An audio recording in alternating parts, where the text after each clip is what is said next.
Šiandien dirbsime naujos statybos bute, kurio visos sienos ir lubos bus dengiamos natūraliu molio tinku Laicen 13 natūralia spalva. Žingsnis po žingsnio aptarsime pačius svarbiausius techninius klausimus. Nuo sienų paruošimo, tinkamo molio tinko sumaišymo, vidinių bei išorinių kampų apdirbimo ir daug kitų svarbių dalykų. Pradedam nuo sienų paruošimo. Turime šiame bute gipso kartoną ir gipsinį tinką. Gipso kartono paruošimo niuansai. Siūlės paruošti ir kampus, taip? Išorinius. Va čia turime siūlę. Išlygintą siūlę. Klijuojam popierinę juostą, taip, dengtą stiklo audiniu.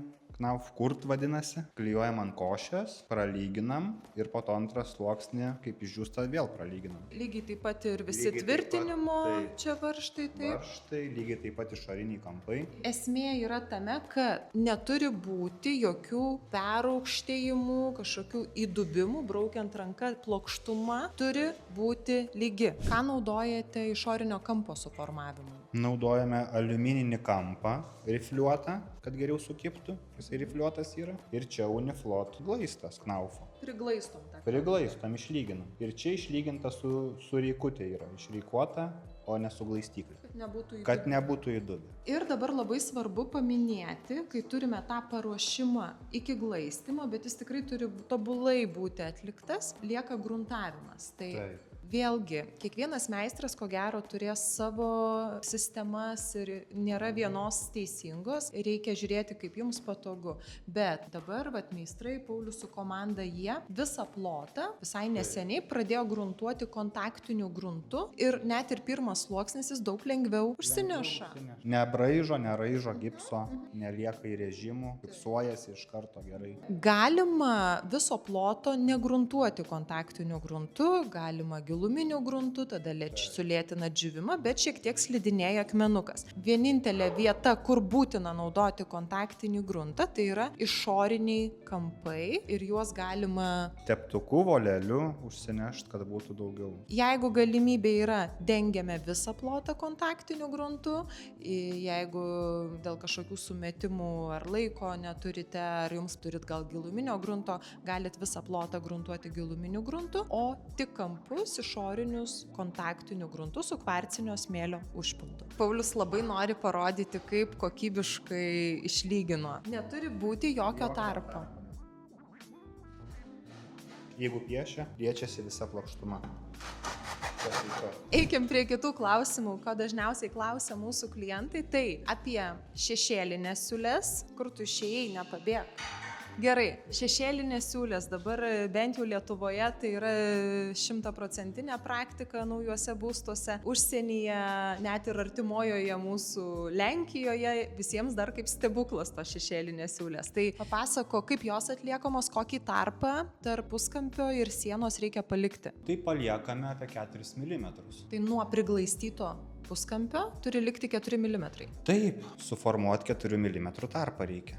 Nuo sienos, esamos sienos. Tai paruoštos, pirmiausiai pasiruošia kampai išsilygina, siūlės išsilygina, pasidaro šitos plokštumos ir tik tada montuojasi ant lubų puskampiai. Ir parodysim, kaip darbo metu, kai jau su molio tinku dirba, kaip viskas gražiai apsidirba. Dar būna klausimas, ar reikia gruntuoti kontaktiniu gruntu šešėlinę siūlę, tai ne, nereikia, nevarkite, tikrai nebūtina. Ten niekas nesilies, čia labiau svarbu išoriniams kampams, kurie yra jautrūs įdaužimams ir panašiai. Gipsinio tinko paruošimas, nes dalis sienų yra ir tokių. Čia buvo pravestos laidai kažkokie, ne? Komunikacijų. Taip, čia buvo ištinkuota siena, bet kadangi užsakovai keitė savo išdėstymą, tai virtuvė čia daro, tai praštrabavo. Užlygino, o čia gipsinio tinko, realiai jį reikėtų nusigruntuoti giluminiu gruntu, jeigu būtų tinkuojama. Čia didžioji dalis bus baldai, ne? Tai čia užsidengs viskas. Užsidengs. Bet jeigu tai būtų kambarių sienos, tai arba tuo pačiu kontaktiniu gruntu, arba užtektų ir giluminio grunto. Lubos taip pat bus tinkuojamos dekoratyviniu molio tinku, tai paruošimas lygiai toks pats, labai gerai matosi, kad jos nėra pilnai glaistytos, o tik paruošimas iki glaistimo.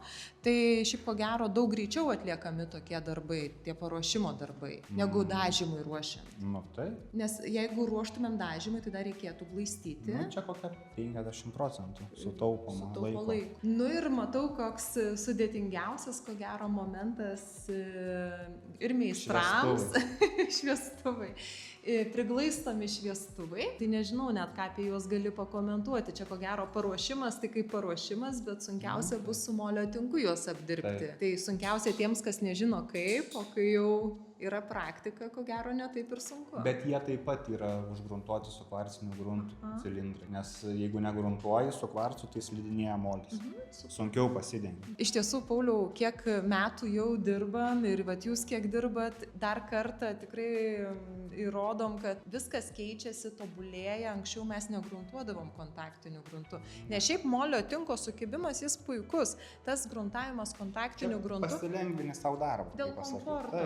Dėl savo komforto tiesiog. Tu gaišti laiką gruntuodamas pats, bet tau lengviau paskui dirbti. Kitas svarbus momentas yra angokraščiai langų. Yra dėtas kampas išorinis, taip. Ir tas kampas išorinis metalinis, jis negali liestis prie grindų, turi būti palikta irgi kokie 5 mm.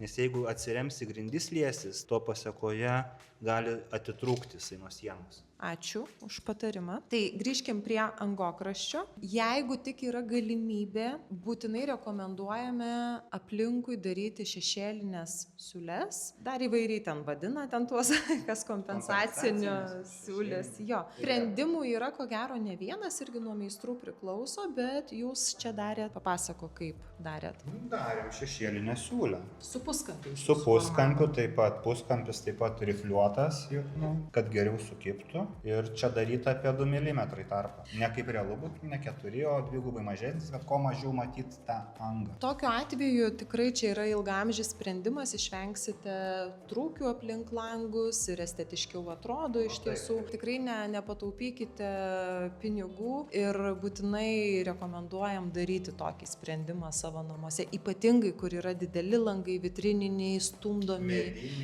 mediniai rėmai. Taip. Jo, nes tai yra dažna problema. Dar, Pauliau, atsimeni, kai mano namuose tinkavome, turiu tokią sieną, kur jungiasi gipso kartonas su tinkuota siena, mūrinė ir tinkuota. Ir kadangi gyvenu 7 aukštų name, tai visi kaimynai turime tą pačią bėdą toje pačioje vietoje, nes nors skirtingi meistrai dirba pas visus, bet realiai visi turime toje vietoje trūkį. Ko gero, tokiu atveju, jeigu jungiasi skirtingos... Nebuvo. O kodėl man nepadarė šešėlio? Tai statytojas nepadarė. Ne, tai jūs darėte. Ne, statytojas čia būna jau nedaleidęs gipsų. Ai, aš kalbu ne apie kampus, pas mane vidury sienos. Ai, vidury. Toks sprendimas, jo. Tai va, bet ko gero... Taip, vonė iš gipso kartono apsiūta. Einam pasižiūrėsim. Nes aš toje vietoje ir visi mano kaimynai turime trūkį. Nes, va, būtent. Taip. O čia mūras. Čia mūras, tinkas, o čia gipsas. Jo. Čia buvo paliktas statytojo jau nedaleistas gipsas, buvo paliktas suformuoti šešėlį. Ir čia taip pat yra mažintas apie 2 mm, kad nesimatytų galinės dalies. Atsinešė Paulius parodyti kampus ir puskampius, kur ką naudojo. Čia išorinis kampas, kaip ir sakau, rifliuotas dėl geresnio sukibimo. Tai montuoja ant išorinių kampų dėjome. Čia turime puskampį, taip pat rifliuotas dėl geresnio sukibimo. Mes įmontavome šičia.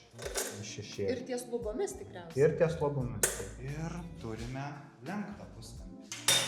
Arkinį vadinam. Jisai lenkiasi tiek į vieną pusę, tiek į kitą pusę.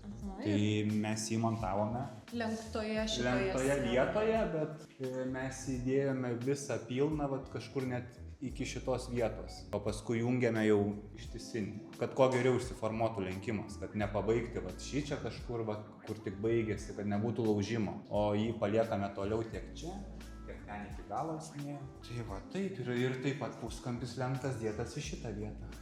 Į vidinį. Bet prieš tai buvo išlyginta šitą sieną, aplyginta dar gipsinė. Glaistu jau aplyginta. Taip, su knaufa, taip pat uniflotu, buvo pralyginta su reika viršus, apačia, kad išgaut kuo geresnę kokybę.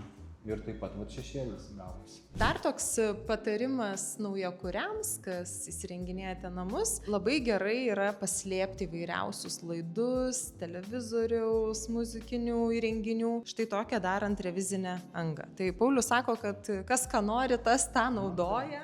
Tekę matyti, sakau, ir kanalizacijos vamzdį panaudota. Čia ventiliacijos vamzdis panaudotas yra, jų įvairių būna. Taip, labai patogu, aš ir pati namuose tokį turiu. Tai patogiausias, nes būna kitur tokie mažesni apvalūs kaip kanalizacijos, tai sunku bus išvest laidą suvarždama į ten jungtim ar kažkokį didesnį. Tai šį čia žymiai paprasčiau ir lengviau. Gerai, Pauliau, dar vidiniai kampai. Prašau. Tai čia jungiasi gipso kartonas su mūru, taip? Tinkuota siena. Taip. Tai rekomenduojama daryti šešėlinę siūlę dėl to, kad išvengtų trūkių. Jeigu jungiasi mūras su mūru, nieko nedarom. Jeigu jis tvarkingas, ne? Jeigu tvarkingas, nieko. Taip. Galima popierių klijuoti. Popierinę juostą, tą pačią, kur ant lubų klijuojam. O jeigu gipso kartonas ir gipso kartonas, tai tą kampą Popierinę juostą. Popierinę juostą ir irgi priglaistome juostą, kad nešviestų kontūrai juostos, nes esu tikrai mačiusi projektuose ir tokių variantų, nes jeigu taip paliksite ir dėsite molio tinko apdailą, tikrai atkartos reljefą. Taip, įklijuojam ir perglaistom su glaistu tuo pačiu. Maišymo rekomendacijos. Tai mes visada rekomenduojame naudoti aukštesnius, siauresnius kibirus, taip daug geriau išsimaišo. Vandens kiekis molio tinkui būna nurodytas ant pakuotės, tai pirmiausiai naudokite mažiausią ribą nurodytą ir tik tada pasiskystinkite pagal jums patogią konsistenciją. Maišymui būtina naudoti tinkamą mikserį. Pauliau, parodyk. Turi būti galingas mikseris, kad tikrai gerai išmaišytų mišinį. Kadangi čia bus natūralios spalvos molio tinko apdaila, tai į vandenį pilsime visą molio tinko pakuotę. Jeigu naudotumėme su spalvos pigmentu, tada papildomai dėtumėme pigmento indelį kartu su mišiniu. Ir dar yra galimybė, kurią naudosime ir čia, koridoriaus zonoje, tai kietiklis, polimerinis kietiklis molio tinkui, jeigu reikia tvirtesnio, atsparesnio paviršiaus. Ir koridoriaus zona dar bus papildomai lakuojama. Visos kitos sienos ir lubos bus paliktos natūraliai.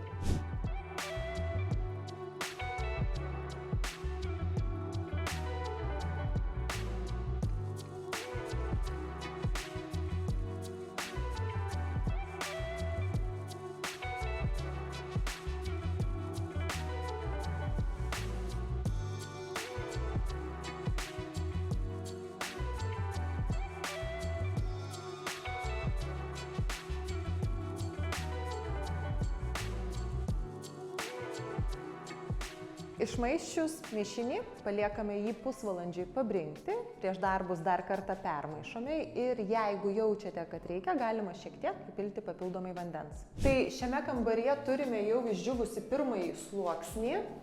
Labai svarbu suprasti, kad pirmas sluoksnis jis nėra galutinis vaizdas, tai yra paruošiamasis sluoksnis antram, kuris bus užtrintas PVC trintuvėmis, atsiras minkšti šešėliai, tvarkingai viskas apsidirbs, pasikietins. Bet, Pauliau, jūs, pavyzdžiui, kai glaistote pirmą sluoksnį, tai jūs netrinate. Ne. Nes jūs labai gerai glaistote. Mes, tie, kurie patys išmokę esame ir nesame, tai nėra mūsų kasdienė duona, mes užtriname ir pirmą sluoksnį, jeigu darome savo, nes jeigu liktų kažkokių matomų defektų, tai daug lengviau juos su PVC trintuve čia matosi šiek tiek, matosi šoninių tokių defektų. Jo, tokie šoniniai, jie aišku užsidengs, bet jeigu būtų jų labai daug, tai jo, čia smulkus dar. Tai jeigu netingite, darote savo arba šiaip nesate patyrę meistrai, tai rekomenduojame užtrinti ir pirmą sluoksnį, gal ne taip kruopščiai kaip antrą, bet bent jau truputį pereiti jo. Pradedam glaistyti pirmą sluoksnį ir rekomendacija, jeigu esate dešiniarankiai, tai pradedame nuo kairio viršutinio kampo, jeigu kairiarankiai atvirkščiai. Tai glaistyti galite dviese, galite ir vienas, yra įveikiami plotai, bet antrą sluoksnį turėsite būtinai daryti dviese.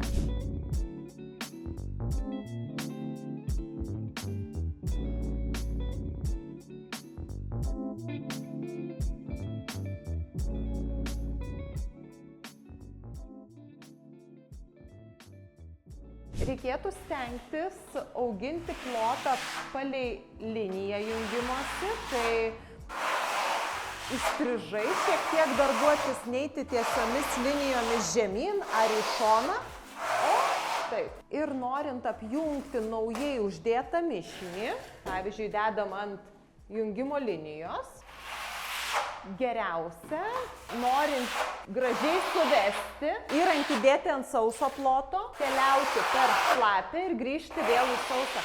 Aš tuo atimsiu iš jo įrankį, jis taip greit dirba, aš nespėju net pakomentuoti. Nieko keisto, kad jie taip greitai dirba, net nespėju komentuoti, nes ilgametė patirtis visgi daro savo, kalba už save. Bet rezultatas po jų atlikto darbo būna visada nepriekaištingas. Ir tikrai nesame gavę nei vieno blogo atsiliepimo dėl darbų.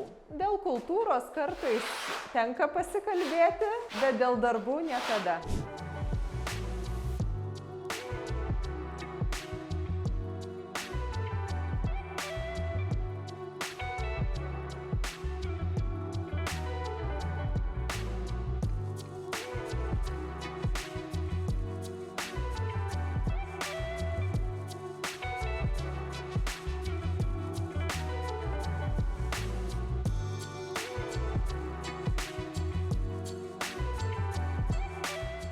Apibendrinsim šiek tiek, kaip vyko pirmo sluoksnio tinkavimas. Galbūt svarbiausi momentai, ką aš pastebiu, kokias klaidas daro mūsų klientai, tai ties vidiniais kampais labai daro greitą judesį ir jie lieka nepritinkuoti iki galo. Tai mano rekomendacija visada šiek tiek stabtelėti tam kampe, lengvai tokiu vibruojančiu judesiu pavibruoti ir tada nutraukti.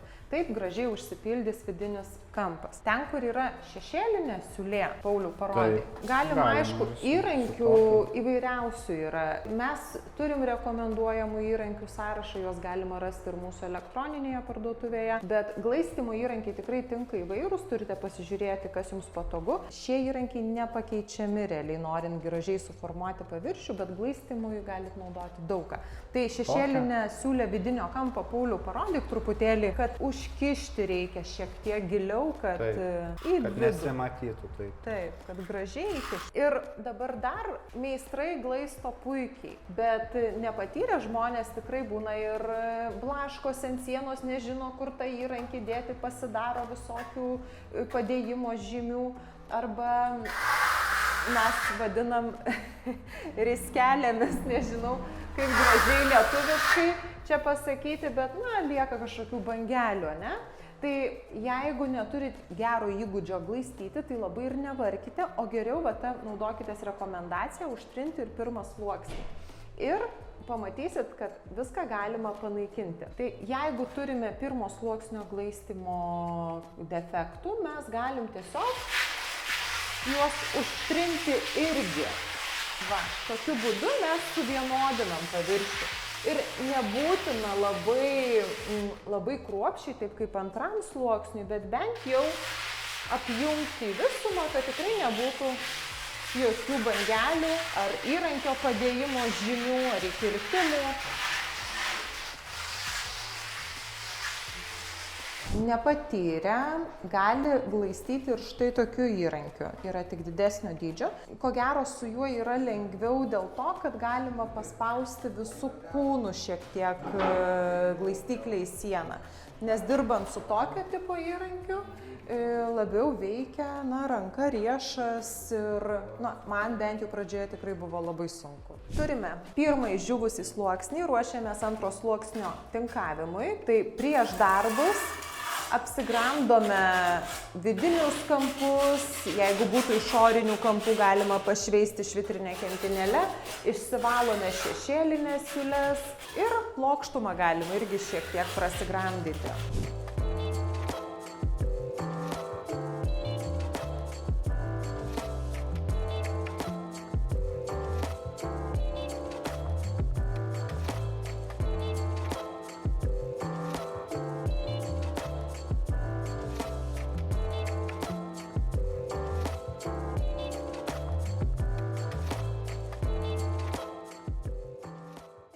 Atliekant sienų apdailą, pirmiausiai visą patalpą, tiek lubas, tiek sienas reikėtų nusitinkuoti pirmu sluoksniu, tada lubas antru sluoksniu ir tik tada pereiti prie sienų. Tai šiame kambaryje mes būtent ant šios sienos jums parodysime, kaip antrą sluoksnį tinkuoti, visos kitos kol kas yra dar pirmų sluoksnių. Tai juostelės į vidinius kampus klijuoti nebūtina, nebent neišeina dirbti švariai. Ant lubų užsiklijuosime ir apsaugosime, nes ten jau yra 2 sluoksniai. Jeigu būtų ir sienos, sakykime, šita siena būtų 2 sluoksniais, o čia dar tik 1. Tai norėdami padengti šią sieną, mes šią turime apsaugoti, klijuodami gerai limpančią juostelę. Tai mes naudojame vašį, juosteles galima įsigyti irgi mūsų elektroninėje parduotuvėje arba ieškoti analogo gerai limpančią. Kai klijuojame juostelę į vidinį kampą, jokių būdų negalima įklijuoti juostelės į patį kampą, nes jeigu įklijuosime taip,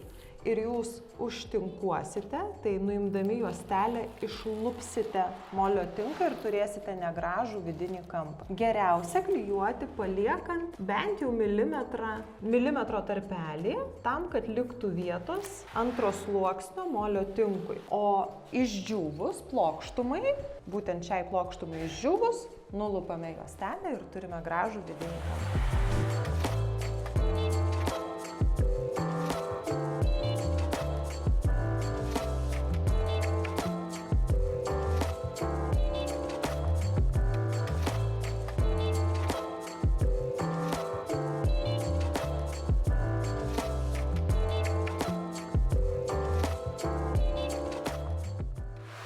Antrą sluoksnį rekomenduojama būtinai tinkuoti 2.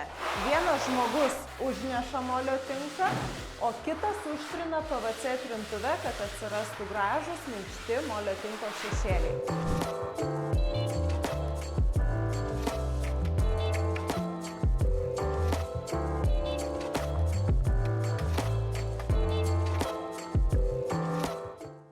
Tinkuojant antrą sluoksnį labai svarbu sistema, kaip 2 žmonės dirba prie sienos.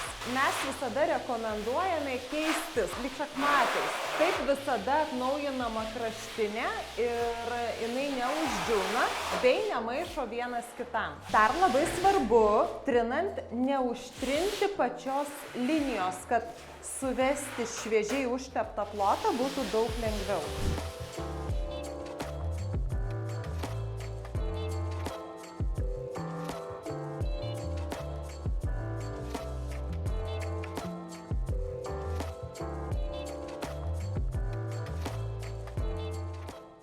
Jeigu trinant sieną su PVC įrankiu, įrankis limpa prie sienos ar sunkiai trinasi, štai kaip šiuo atveju, vadinasi užneštas per storas tinko sluoksnis ir reikia tiesiog nuimti perteklių.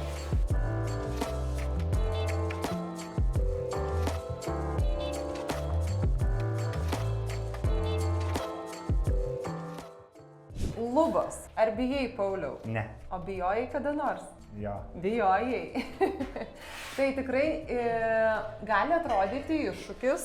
Gal taip ir yra, bet čia yra labai mažos lubos. Tik iššūkis čia bus tie šviestuvėliai. Ir kodėl aš taip laikau rankas? Aš čia paslėpusi kai ką turiu. Kas čia? Kempinė. Nežinau, ar čia galima Čia kempinytė. Pauliaus savadarbė, būtent jiems priglaistomiems šviestuvėliams suformuoti. Paglostyti. Nekantriai visi laukiam, norim pamatyti, kaipgi tie priglaistomi šviestuvai yra sutvarkomi. Pažiūrėkit, koks nususęs. O kodėl jis toks nususęs? Kas jam atsitiko? Atsidirbęs. Atsidirbęs. Kaip tu jį vadini, tu labai gražiai vadini šitas. Tripulciukas. Žiūrėk. Tripulciukas, palauk. O penzelis tada kas yra? Tas pats. Penzeliukas. Penzeliukas arba štripulciukas. Ja. Tai va, yra priglaistomų šviestuvų, štai tokie įrankiai. Ir patikėkit, jiems gaunasi labai gražiai tie priglaistomi šviestuvai. Vėlgi, svarbiausia, antras sluoksnį dirbam 2, taip? Taip. Vienas glaisto, kitas užtrina, nemiegam, nevaikščiojam, negeriam kavos, jau jeigu pradėjom, turime pabaigti. Dabar šiltas oras labai. Taip, ir dar greičiau viskas vyksta. Taip, ir užsidarykite langus, jei dirbate vasarą, kad nebūtų skersvėjų, kad kuo lėčiau džiūtų ir, geresnis rezultatas būtų. O Pauliau, pasakyk dar, kokios didžiausios lubos yra, kurias teko tinkuoti ir, sakykime, vienu kartu ir keliese dirbote? Apie 80 kvadratų. Ir keliese dirbote prie tokių lubų? Keturiese, bet be sustojimo? Be, su tokiais šviestuvais. Ir kiek tokių šviestuvų? 36 šviestuvai, štai su šiuo, kaip ten, štripulciuku ir tokia kempinytė.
Molio tinku, nugruntavus kontaktiniu gruntu, galima padengti ir įvairias detalės, tokias kaip revizinės durelės ar difuzorių dangteliai. Šiuo atveju tai yra gipsinis dangtelis, bet gali būti ir metalinis. Nugruntuojam kontaktiniu gruntu ir puikiai prikimba prie bet kokio paviršiaus. Praeitą kartą nespėjom jums parodyti, kaip teisingai, visi nubalsavom, kad vartoti žodį apdirbti išorinį kampą. Parodys Paulius šiandien. Dabar taip, gretima siena, ši yra 2 sluoksniais tinkuota jau, o čia kol kas vienu. Geriausiai, aišku, jeigu sienos nėra didelės arba turit energijos pakankamai, tai geriausiai jungti abi, jeigu darot išorinį kampą, bet jei sienos per didelės, tada darom vieną plokštumą, jei išdžiūvus ją, dabar gali parodyti, kaip klijuojam juostele. Prieš tai dar pasišveičiam šiek tiek, jeigu yra molio tinko likučių sudžiūvusių. Atsargiai, aišku, šveiskit, nenušveiskit iki metalo to kampo. Kadangi antrų sluoksnių tinkuosime šią plokštumą, tai tą, kur jau yra 2 sluoksniai, apsaugojame juostele.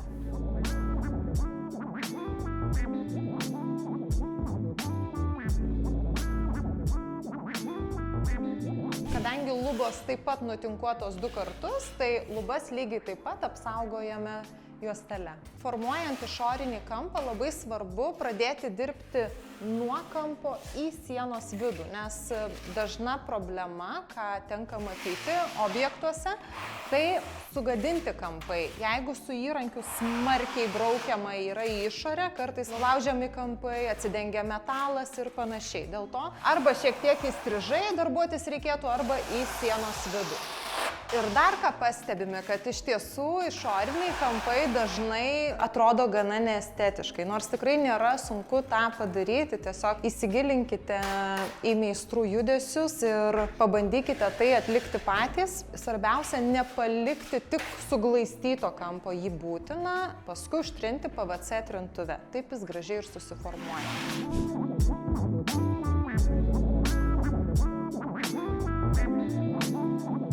Tai dar kartą primenu, kad užnešinėjant molio tinką ant išorinių kampų svarbu palikti šiek tiek pertekliaus.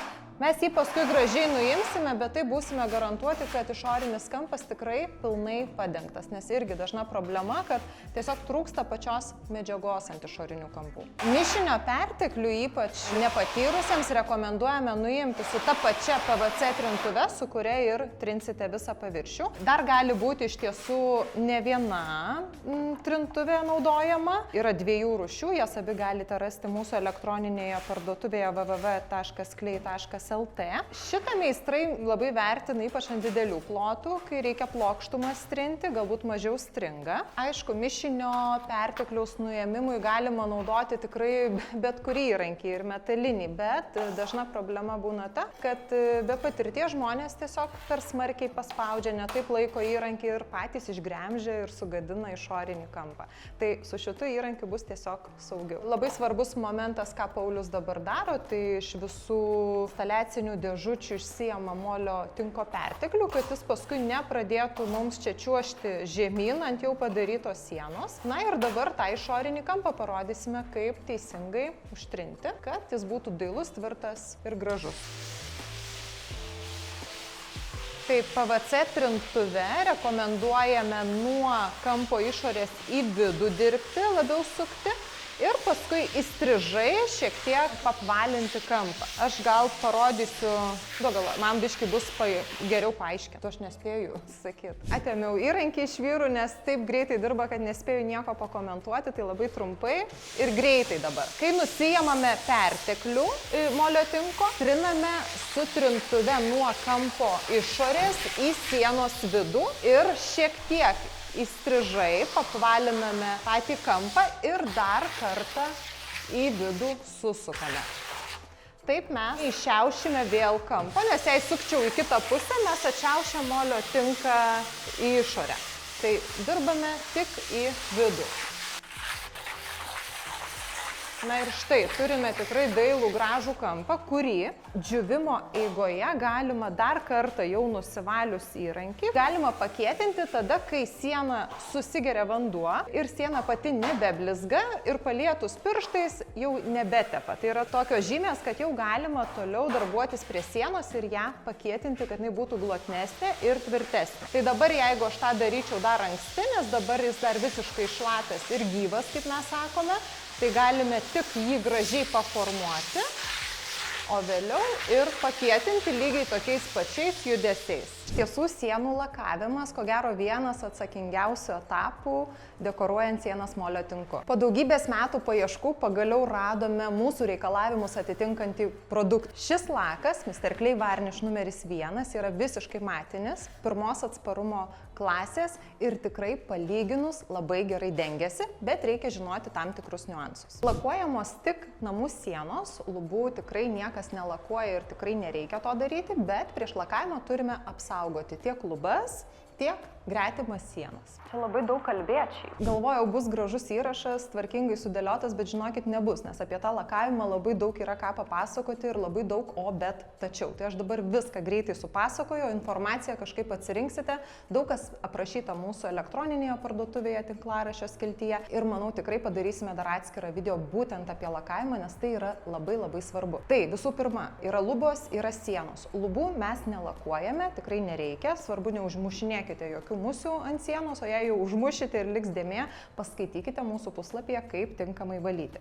Jeigu norite, kad sienos būtų atsparios ir plaunamos, su molio tinku galima tai pasiekti lygiai taip pat. Produktas pagamintas taip, kad būtų natūralus tam klientui, kuriam reikia to natūralumo. Jeigu jūs norite atsparių, bet gražių molio tinko sienų, galima papildomai dar dėti, tiesa nepaminėjau, polimerinį kietiklį ir papildomai lakuoti. Taigi šita siena yra jau su polimeriniu kietikliu, užtinkuota, atliktas dekoras ir mes ją lakuosime. Prieš lakuojant turime būtinai apsisaugoti gretimas sienas, kadangi lakuosime voleliu, apklijuojame apsauginę dažymo juostelę gretimas sienas kampuose, lubas lygiai taip pat, kadangi čia yra niša, kuri dar nedaryta, mes kol kas jos ir neklijuosime. Vyrai pabaigs paskui. Jeigu voluosite laką voleliu, labai svarbu pastebėti meistrų judesius, nes papasakoti gana sunku. Svarbiausios taisyklės yra tokios, kad mes nevoluojame tiesiais judesiais, jokių būdų negalima taip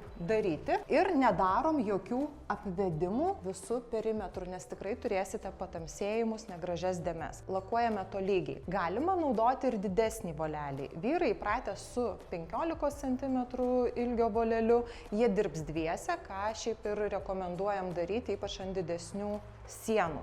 Jeigu lakuojate molio tinko sieną su pigmentu ir siena galbūt labai didelė arba vat karšta kaip šiandien, neturite patirties, gal čia svarbiausia, nes tie, kas turi patirties, pažįsta jau produktus, tai jie puikiai susitvarko, bet tikrai yra ir blogų pavyzdžių, kada matom įvairius perėjimus negražius, tai kartais matom, kad žmonės per mažai lako naudoja vien dėl to, kad ko gero nežino, kaip viskas veikia. Tai patarimas tiems, kas neturi patirties, prieš lakavimą sienas galima nusipurkšti Ardex P51 gruntu, skiedžiant su 3 dalimis vandens. Tai 1 dalis grunto ir 3 dalys vandens. Taip tikrai lengviau pasiskirstys pats lakas ant sienos ir plus gruntas irgi duoda jau atsparumo kietumo šiek tiek. Tai čia tik pliusai. Galima laką ir purkšti specialiais profesionaliais aparatais. Purškiant galima atsiskiesti maždaug 5-10% pilant vandenį. Jeigu naudosite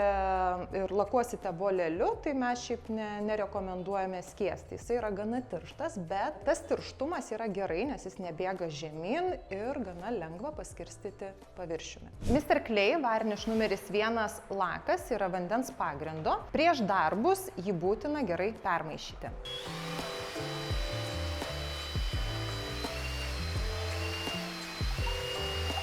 Kai kurie meistrai, jeigu lakuoja visas sienas, jie nelinkia klijuoti apsauginės juostelės. Su tokia logika, kad vis tiek viskas lakuosis vienu metu. Bet tikrai visi tie atvejai būna blogi, nes kai mes lakuojame, nori nenori, prisilies voliuko kraštas prie, sakykime, kad ir jau lakuotos arba dar nelakuotos sienos. Ir čia gausis 2 sluoksniai jau ant tos vietos ir nepaskirstyti. Visada tokiu atveju mes turime patamsėjimus kampuose. Tai būtinai apsaugokite, nepatingėkite, nesvarbu, kad jūs viską lakuosite.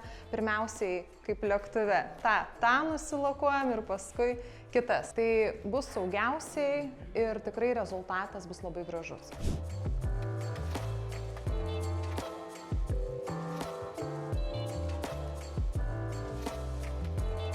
Labai svarbus momentas yra negailėti lako ir tikrai gana šlapiai lakuoti. Taip pat labai svarbu nedaryti kampų apvedimų. Kampą apsivedame tik truputėlį tam, kad galėtumėm toliau auginti plotą. Ir jeigu pastebėsite, meistras dirba palei liniją. Taip kaip tinkuojam dekoratyvinį molio tinką palei jungimo linijas, taip ir lakuojame lygiai taip pat, minkštais judesiais, jokių būdų ne aukštyn žemyn ir ne kairėn dešinėn, o tokiais lengvais, sukamaisiais, lengvais judesiais. Padidėjus plotui galima pradėti lakuoti dviese, tai vienas viršuje, kitas prisijungia žemiau ir taip šachmatais galima šiek tiek keistis.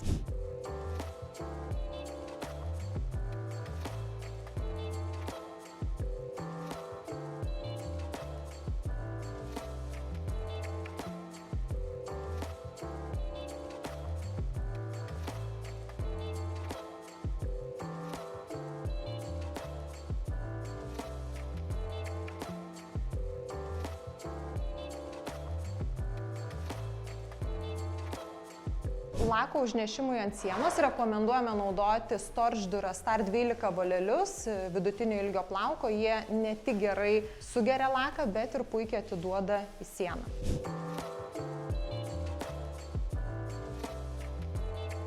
Sienas rekomenduojame padengti laku 2 kartus ir antras kartas iš tiesų bus daug lengvesnis, nes siena jau mažiau įgerinės. Visi lakai, kokius tik betestavom, iš tiesų šiek tiek keičia molio tinko spalvą, šiek tiek pašiltina ir paryškina, labai priklauso iš tiesų nuo pigmento. Dėl to, jei planuojate lakuoti visas namų sienas, rekomenduojame rinktis spalvą jau iš lakuotos spalvų paletės. Aišku, dar jeigu kartais būna lakuojamos ne visos sienos, tai per kampą kartais nesimato to skirtumo, nes net ir nelakuotos sienos, jos vis tiek sukantis saulei, keičiantis šviesai patalpoje, jos vis tiek gali atrodyti skirtingai. Tai labai nesureikšminame to ir tikrai neturi didelės įtakos, bet dėl visa ko galite pasižiūrėti jau lakuotoje spalvų paletėje.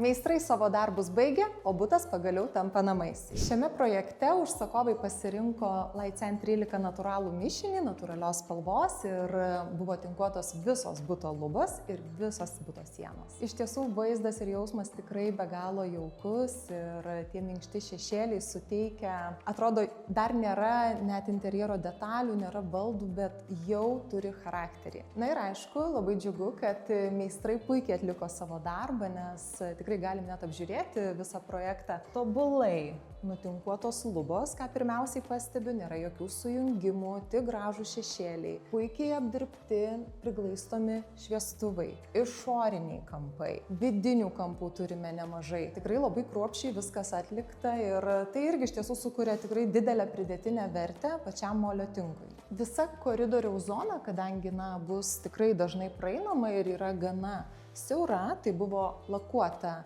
vandens pagrindo laku Mr. Clay Varnish numeris 1, o miegamųjų zonose sienos ir lubos paliktos natūraliai, nes tikrai šeimininkai nematė poreikio lakuoti šių sienų, kadangi gyvena dviese, neturi nei mažų vaikų, nei augintinių, supranta, koks tai produktas, tai pasiliko sienas natūrales. Nors miegamuosiuose sienos paliktos natūraliai ir nėra lakuotos, bet jeigu jos yra tinkamai apdirbtos, tai tikrai neturi jaustis jokio birumo ar teplumo. Net jeigu ir yra pavienis krentantis grūdelis, kas tikrai yra natūralu, natūraliam produktui, nes viskas priklauso nuo mechaninio suspaudimo, tai nėra kažkokių viduje polimerų ar klijų, kurie suklijuotų. Tai jeigu ir jaučiate pavienį grūdelį, galite tiesiog nuglostyti savo sienas ir daugiau grūdelių jokių nebus. Jei visgi jaučiasi kažkoks pavienis krentantis grūdelis ir bijote, kad jūs erzins, visada galima apdirbti sienas mechaniškai papildomai. Tai jeigu jos yra nelakuotos, mes galime supurkšti visą sieną ir sukietinti metalinę glaistiklę arba PVC trintuvę. Būna kartais klientai nuogąstauja, kad jeigu molio tinku dengs ir sienas ir lubas, jausmas bus per sunkus, bet iš tiesų matome akivaizdžiai, kad tik papildomos vertės suteikia tinkuotos lubos ir papildomo jaukumo namams. Taip pat būna svarstymų, ar tinkuoti sienas ir lubas skirtingomis spalvomis. Tai iš tiesų dabar tokios tendencijos jau ne vienerius metus, kad tiek lubos, tiek sienos yra dekoruojamos tą pačią spalvą. Norint turėti gražią vidaus sienų ir lubų apdailą, be abejo svarbu, kokį produktą naudoti, bet lygiai taip pat svarbu, kas tą apdailą atliks. Mes norime miegoti ramiai, norime, kad jūs miegotumėte ramiai, dėl to tikrai nuoširdžiai kviečiame siųsti užklausas mums į meistrasetaklei.lt ir mes jums rekomenduosime patikimiausius meistrus, kurie dirba ne vienerius metus su mūsų produktu. Be abejo, mes tikrai suprantame, kad kartais, norisi ir pataupyti vidaus sienų apdailai ir darbus atlikti patiems. Tai tikrai, kas mūsų sekate jau daugybę metų, žinote, kad mes labai daug dirbame tam, kad padėtumėme jums pasidaryti patiems, jeigu turite tokių minčių. Tam, kad jums pavyktų, kuriame mokomuosius video, vedame mokymus, konsultuojame ir tikrai iš 10 metų patirties jau žinome, kad rezultatai gali būti tikrai puikus. Tiek mes, tiek užsakovai labai džiaugiamės galutiniu rezultatu. Jei norite tokio grožio ir savo namuose, labai laukiame jūsų mūsų studijose Vilniuje ir Kaune. Atvykite ir kartu rasime jums patį geriausią sprendimą vidaus apdailai.